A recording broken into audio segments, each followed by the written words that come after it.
In the pre-World Series rounds the last two postseasons, the Phillies have gone 9-0 at home. Well, the Arizona Diamondbacks look to break that streak as they head into Citizens Bank Park with the intentions of stealing Game 1. You are Locked On Diamondbacks, your daily Arizona Diamondbacks podcast, part of the Locked On Podcast Network, your team every day.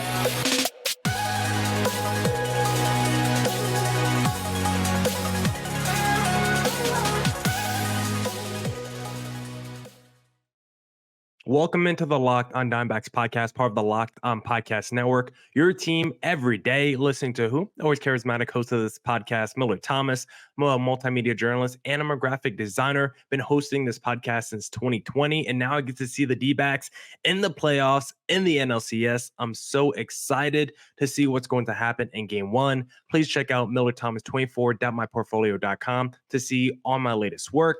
And today's episode is brought to you by Game Time. Download the Game Time app, create an account, and use code LOCKEDONMLB for $20 off your first purchase. Last minute tickets, lowest price, guaranteed. Now, I want to do a major preview podcast for you guys talking about the keys to this series. We tried to get Connor Thomas, host of Locked On Phillies, on this podcast, but he's a busy man. He's also doing Eagles coverage as it's football season. He's doing everything for the city of Philly. So we're going to try to do a post-game podcast with him after Game 1.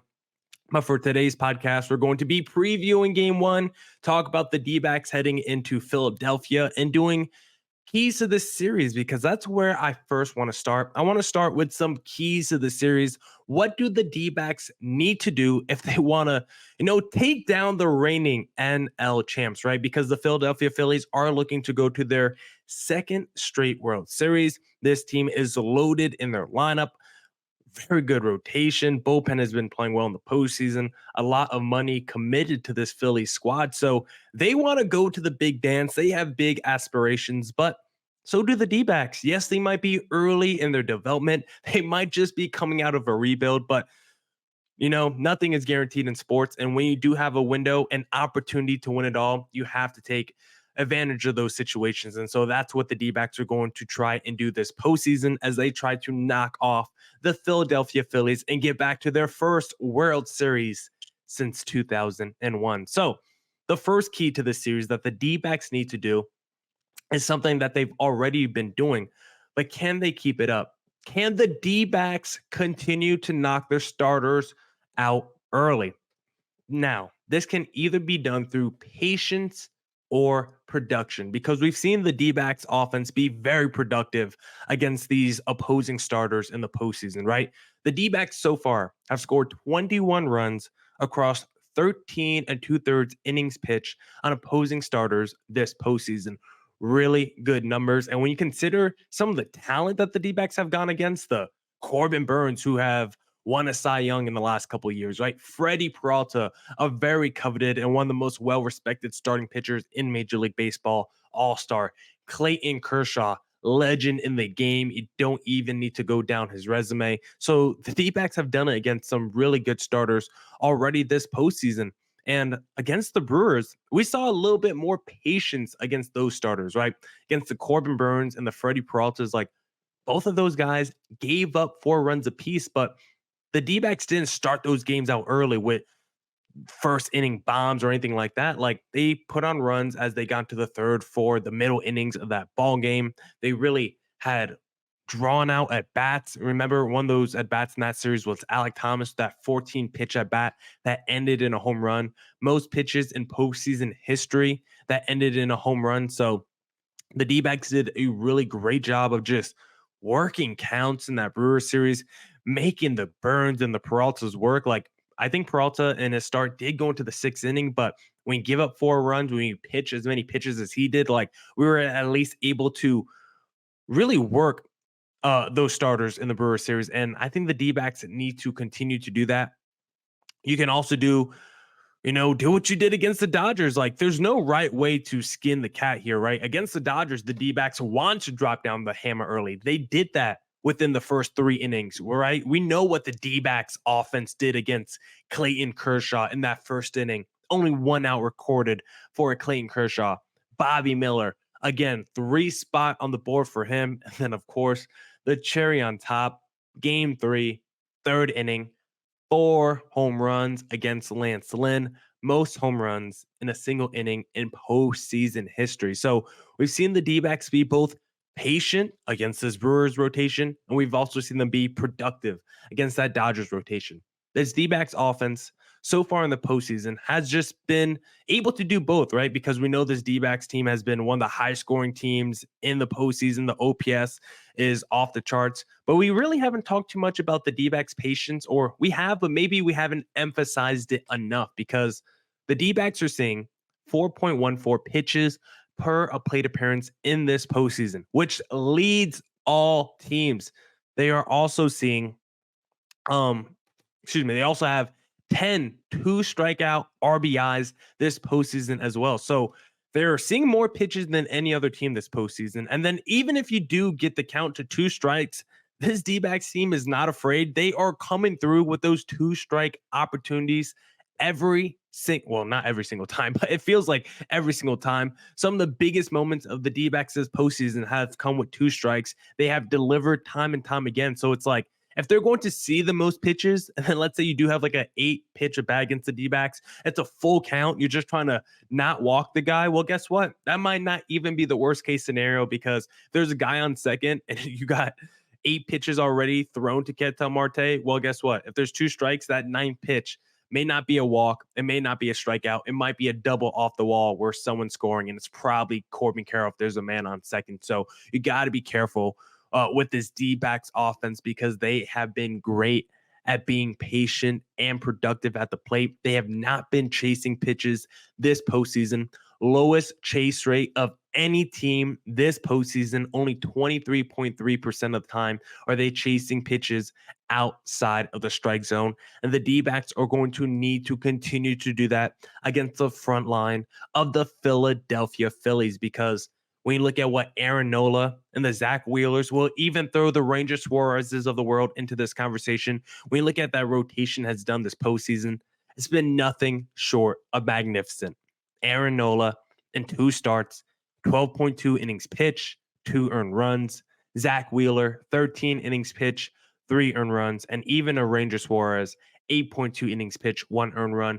The rotation has been so strong for the Phillies this postseason.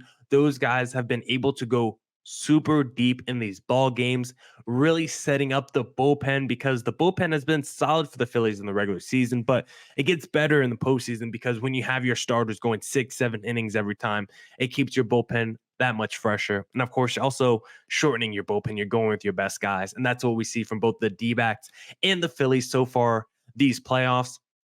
D-backs need to find a way to get to that Phillies bullpen early and get those guys fatigued early in this series. When you look at the D-backs players with the most success against the Wheelers and the Nolas of the world, again, Zach Wheeler, the players with the most success, Gurriel, 3 for 10 with 1 home run. Ketel Marte, 4 for 10 with 1 home run, 2 walks. Pham is 5 for 11, 4 walks and a home run. Then the big man who really crushes Zach Wheeler, I forgot to say his name, Christian Walker, 9 for 17, 1 home run, 4 RBIs. It feels like Zach Wheeler is going to be the game 1 starter. I'm recording this at 2 o'clock on a Sunday. The starter still hasn't been announced, but all signs indicate that Zach Wheeler is going to be the starter. But even if it's not, if it's Aaron Nola, I got some stats for him too.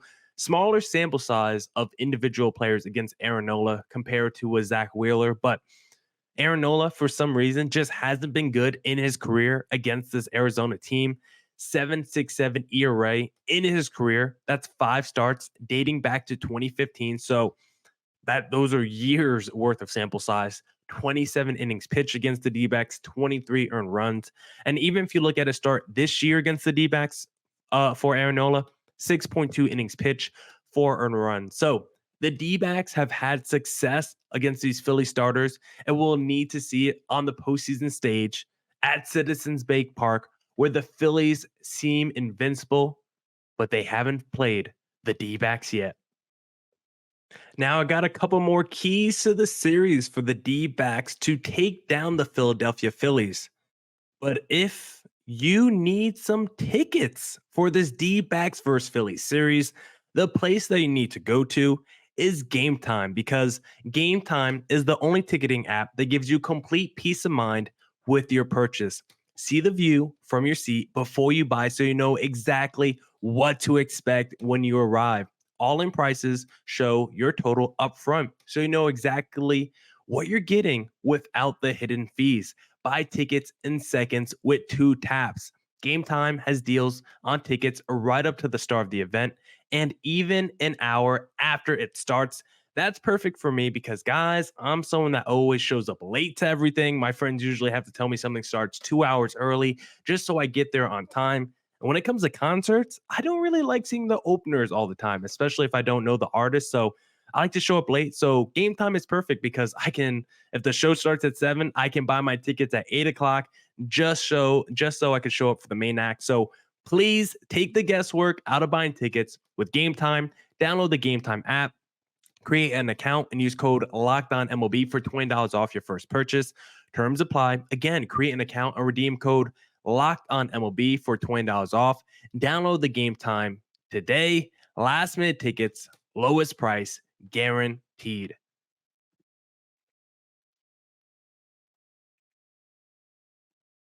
And don't forget to catch every D-backs pitch on their hometown broadcast when you download the Sirius XM app and search up Diamondbacks. And if you like the podcast, please hit subscribe to Locked On Diamondbacks on YouTube. Follow my personal account on Twitter at CareerThomas24. And don't forget to follow Locked On Diamondbacks, both Twitter and Instagram, for the show account. Now, let's get back into the Locked On Diamondbacks podcast and let's continue with some keys to this series. The second key that I want to talk about, if the D-backs want to take down the Phillies, is Harper, Harper, Harper. The D-backs need to find a way to slow this man down. Bryce Harper is the scariest guy, the most dangerous guy you could face in the postseason right now. This is the biggest villain in baseball in terms of a player. I mean, it still probably goes to one of those Houston Astros, probably Jose Altuve. But in terms of someone that everyone could rally against right now when you're facing them, Bryce Harper is that man. I do think a lot of people love Bryce Harper. I think people love what Bryce Harper is doing, but for the most part throughout his career, he has been a polarizing player, been on the cover of Sports Illustrated as a teenager, had some up and down seasons in Washington, won an MVP, but also left that situation, and then immediately that team won a World Series. But now he's with Philly, and I think he just fits perfectly with the Philly fan base. I think he resonates perfectly. I think his attitude, his flair is just perfect for Philadelphia. I'm not sure if there would have been a better situation for Bryce Harper. I know there's been rumors recently this past week that maybe the Red Sox should have kicked the can on Bryce Harper, but I think Bryce Harper in that Phillies uniform, it just absolutely perfect. And when you consider what he's done for the Dodgers since going over there in the playoffs, he's been a man on a mission. He's been single-handedly, it feels like, I mean, I know that lineup is loaded, but it feels like he single-handedly carries that lineup with some of the offensive performances and numbers he puts up. Bryce Harper, I don't know if there's a guy in the postseason right now that's more scary and more dangerous to face than when he's at the plate. But for the D-backs, they're going to need to slow down Bryce Harper if they are going to want to win this series. And we saw the D-backs do this recently in this past series against the Dodgers. We saw you take away the Mookie Betts and the Freddie Freemans, and the rest of the team will struggle. Cut off the head, and the body will die. That's what the D-backs have to do with the Phillies. They have to decapitate Bryce Harper from the rest of this body. Bryce Harper is the heartbeat of that team, and they have to rip him out of the Phillies body. The D-backs have to do it. Bryce Harper, he's just too good. And when he's in the postseason, he's on another level. I always talk about intangibles because I believe it's a real thing. The clutch gene, as you heard Skip Bayless infamously talk about so much on First Take and Undisputed, but I can't disagree that I do think the clutch gene is real for some guys, right? There's no doubt when you look at the Tom Brady's and the Kobe Bryant's, the Jordans, the LeBrons, right? Some of those guys, they have that clutch gene. And I think we've seen Mookie Betts come through with the clutch gene. Not this year, of course, against the D-backs, but in the past in the postseason, we've seen it, right?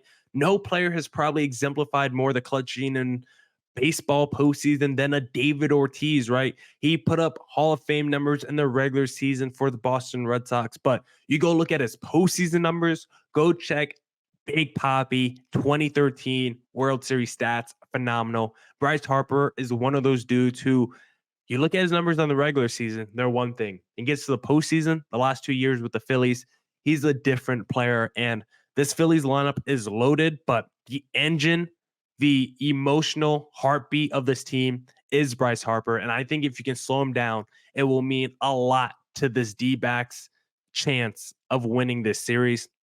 And all that is a lot easier said than done because you look at Bryce Harper's stats through 42 postseason games, a monster, 10-17 OPS, 14 bombs. And they're even crazier if you just look at his playoff numbers with the Philadelphia Phillies.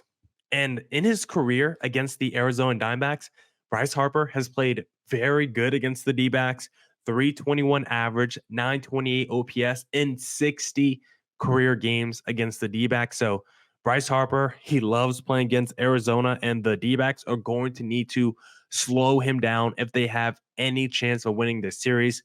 When you look at some of those Bryce Harper stats from this season, the one area where he's kind of susceptible, I wrote that name, I wrote that word down in my notes, knowing I was going to struggle to say it. I still want to try and get it out. Susceptible, the area he struggles, or the biggest weakness potentially for Bryce Harper is when he sees breaking pitches as opposed to fastballs and off-speed pitches.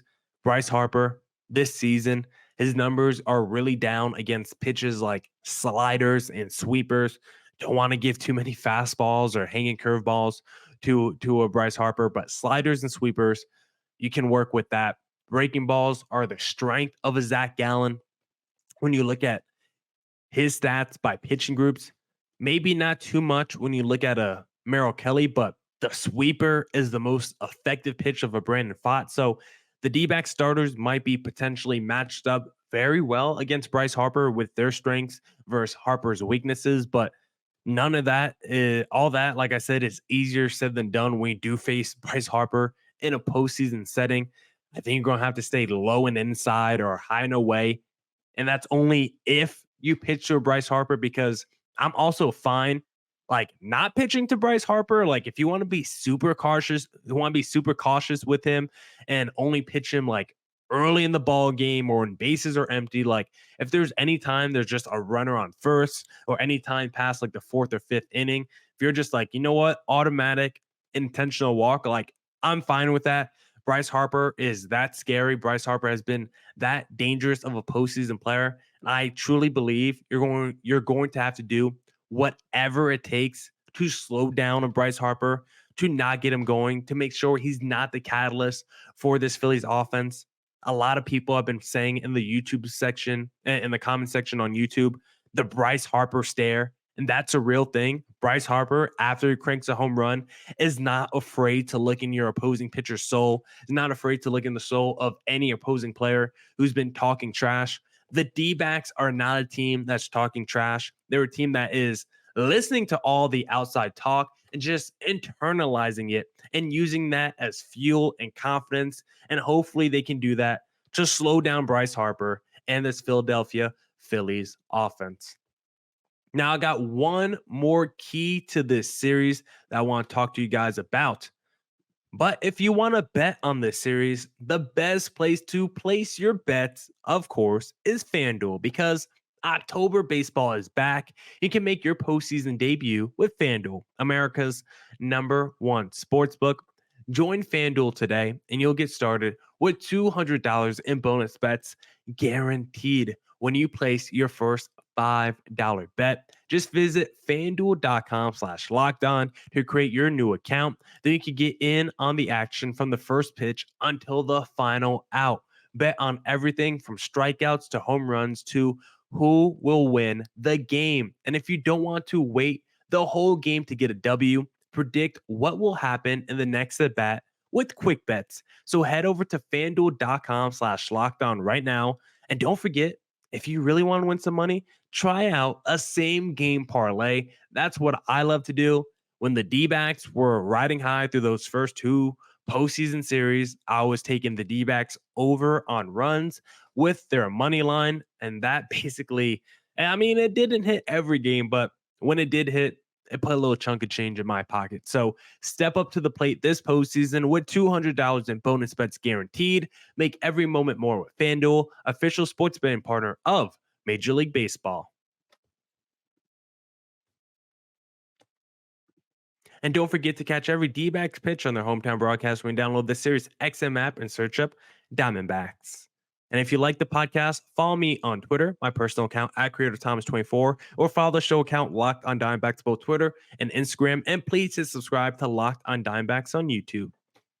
Now, let's wrap up the podcast by giving you one more key to the series and then a quick little preview of game one of this series. And the final key that I want to discuss: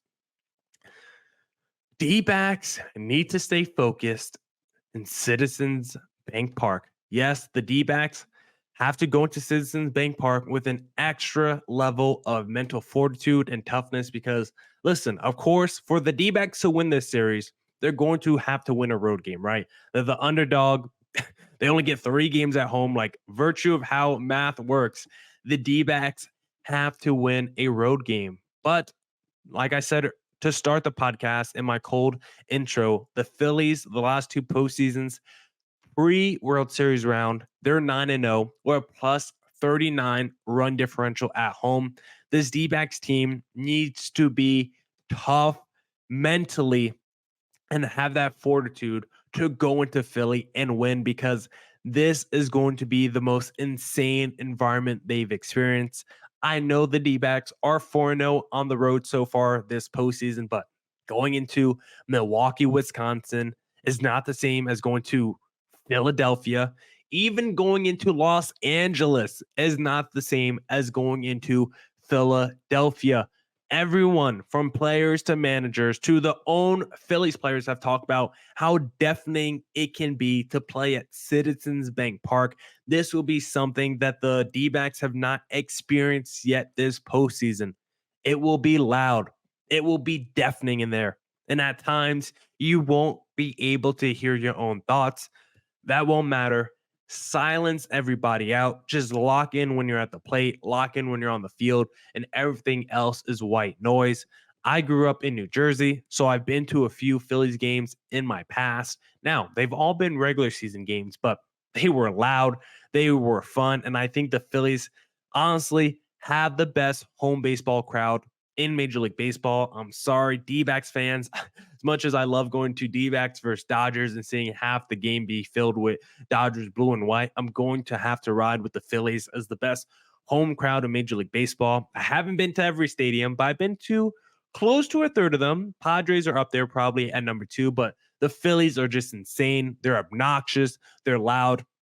And I don't know, there's a team that better represents their city than this Phillies. Like I said, Bryce Harper might be the biggest representation of any squad in Major League Baseball. I don't think there's a team more connected to their fan base than the Phillies right now. But what the D-backs need to do, they need to sever that connection, steal one of these first 2 games in Philadelphia, and that will send the fans reeling. No one believes the D-backs can go into Citizens Bank Park and win a game except for the D-backs themselves. So with that, let's do a little preview of game 1 against the Philadelphia Phillies. We got Zach Gallen on the bump. Like I said, I don't know who's starting for the Phillies, but I think it's going to be Zach Wheeler. Zach Gallen, he's looked really good in the playoffs so far. Again, first career postseason run for Gallen and Kelly for that matter. Gallen, he's been good, but still not scoreless streak Zach Gallen like we saw last year. And if the D-backs want to steal game 1 in Philly, we might need to see scoreless streak Zach Gallen. Most of the numbers for Gallen this year are like pretty much the same as last year, where you look at his strikeout rate, you look at his walk rate, like most of it's the same. The couple areas where Zach Gallen is struggling a little bit more this year as opposed to last year, he's giving up way more hits, and a lot of those hits are a lot harder. He's giving up way more hard contact this season. Hard, right? Hard. I don't know why I said like that. His cutter just hasn't been as effective this year to opposing batters. .333 average, .595 slugging on that cutter this season. And against this Phillies team, I'm really going to be watching out for his breaking pitches, right? Because I talked about how Bryce Harper is a little bit more vulnerable to breaking pitches as opposed to other types of pitching groups. But that's what I'm going to be looking for in game one. Can he use his breaking pitches to really limit the damage against this Phillies lineup? Bryce Harper in his career against Zach Gallen is 4 for 12. So that's by far the biggest matchup we're going to be looking for in game one. Now, this Phillies lineup is scary with the Turners, the Schwarbers, the Castellanos. You got to slow all those guys down. Like, none of it's going to be easy, but the premier matchup is always going to be Dbacks starter X versus Bryce Harper in every game of this series, and how much you actually want to pitch to Bryce Harper. So this is going to be a big indication in game one. Now, Gallen this season does have one start against the Phillies, 5.2 innings pitched, and gave up 2 earned runs. So if the D-backs can get another start like that from a Zach Gallen, I believe it would put the D-backs in position to steal game one. And that's about as much as you can ask from your game one starter at Citizens Bank Park. Now, that's it for this edition of the Locked On Diamondbacks podcast. We will be recording a post-game podcast, hopefully with Connor Thomas of Locked On Phillies after the game, after the D-backs victory, of course. So stay tuned for that. Thank you for making Locked On Diamondbacks your first listen every day. Come back tomorrow for more Diamondbacks news coverage and insight. And as always, stay safe, stay healthy. Doses.